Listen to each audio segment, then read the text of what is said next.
It's true in every industry. Right. I can assure you that all of my Facebook friends only say very good things. Both of them. Yeah.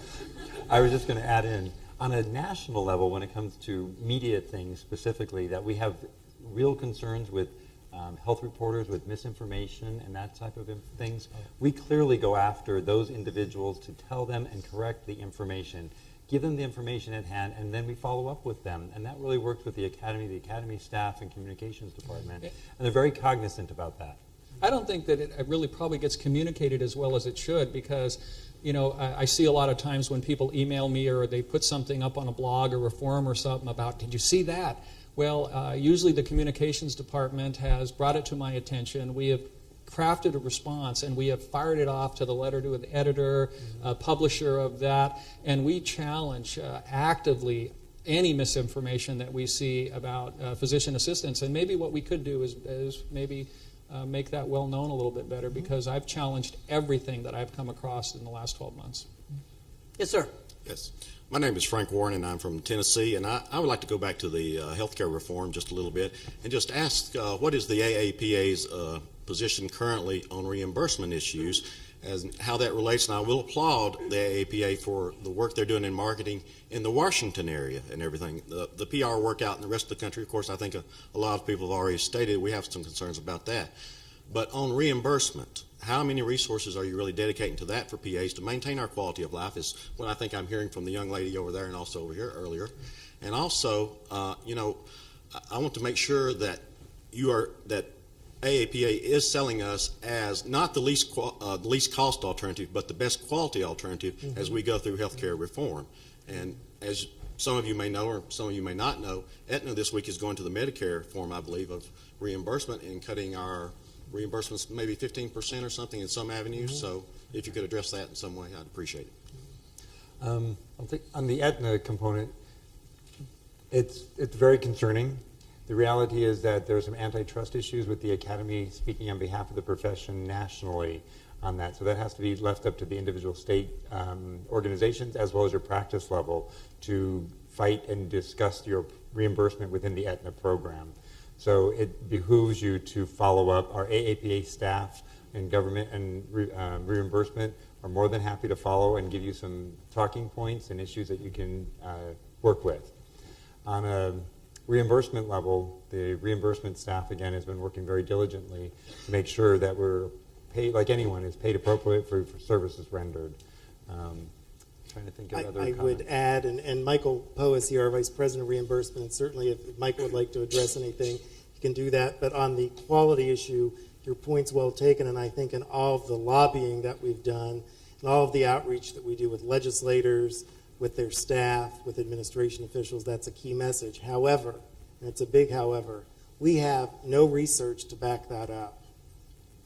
We have no research empirically to demonstrate what we're saying. And that's a huge void for the profession. Do we believe it? Absolutely. And we sell it like we've got a stack of research to back it up. We don't. We don't as a profession, and we're 45 years old. And we're going to have to come to grips with that soon. Yeah, and as Ken Moritsugu said in our recent research summit that we held in March, that's the hallmark of a profession. And we have made a commitment in our strategic plan with money, resources, experts to get that kind of resource so that we do have a stack of studies this high when you run into these types of problems that you can prove that the care that a physician assistant gives is of the highest quality.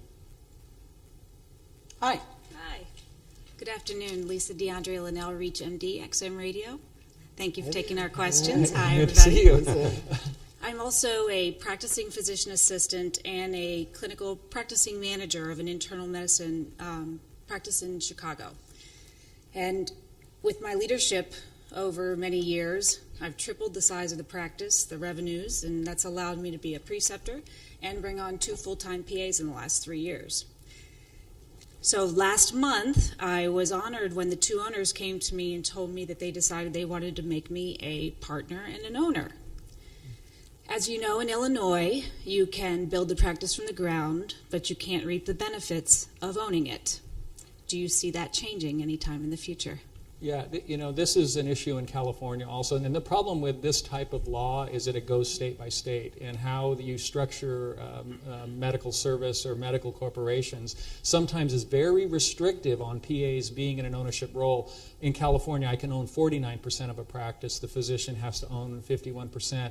And then when it comes to I think it's a medical service corporation, it's a different model where you have to have ratios of different types of providers who can be partners, but the physicians have to remain in control. I think these issues are important because 20 years ago we would have never thought about PAs. I mean, there's been a lot of PAs in rural, federally qualified health centers and areas where they've had rules that allow PAs to own their own practices and do that thing. I mean, PAs have been owning practices for a long time, but it's becoming more of an issue. You're to be applauded for being so successful, and I think that it's important in your state that we work to eliminate those barriers. And I think it's important to all of the PAs in your state who are interested in doing that. Thank you. Anybody else? You go to one I have here, and you guys are keeping track of the time, I assume, in the back, so we'll move on. You spoke about a strategic plan a couple times in your comments. Here's a question that I have here. It's been a year since AAPA's strategic plan was developed. How much progress has been made toward reaching its objectives? Happy to address that, and actually there's some documentation that I think you can get on our website. If not, we're absolutely happy to put it up there. We have a document that we keep track of, and we call it our strategic planning tracker, which is broken down by each of the goals and strategies and the objectives that support the goals. And we update that continually. I think we've made significant progress. It's a 3-year plan. We sit down at a point each year to evaluate the progress that we've made and to make adaptations to the plan based on market conditions or things that are happening in the environment that were unforeseeable at the time the plan was developed. But I think the board, our staff, and broadly our membership feel very good about that progress. If you'd like the specifics, goal by goal, strategy by strategy, that is available, and we're happy to share it. And it was a dramatic shift in our culture. Under the leadership, Bill came in, under the leadership of Cindy Lord, who was incoming president-elect. Many of the board members who were sitting in this room developed this plan with a lot of stakeholders from the outside. And in the face of diminishing our budget and cutting our budget $1.5 million, launching our strategic plan, it helped us to marshal our resources in a way that put our money where we felt the most important issues were to move the academy forward. And I think we were pretty successful in that. What is the Academy doing to increase the diversity of the PA profession?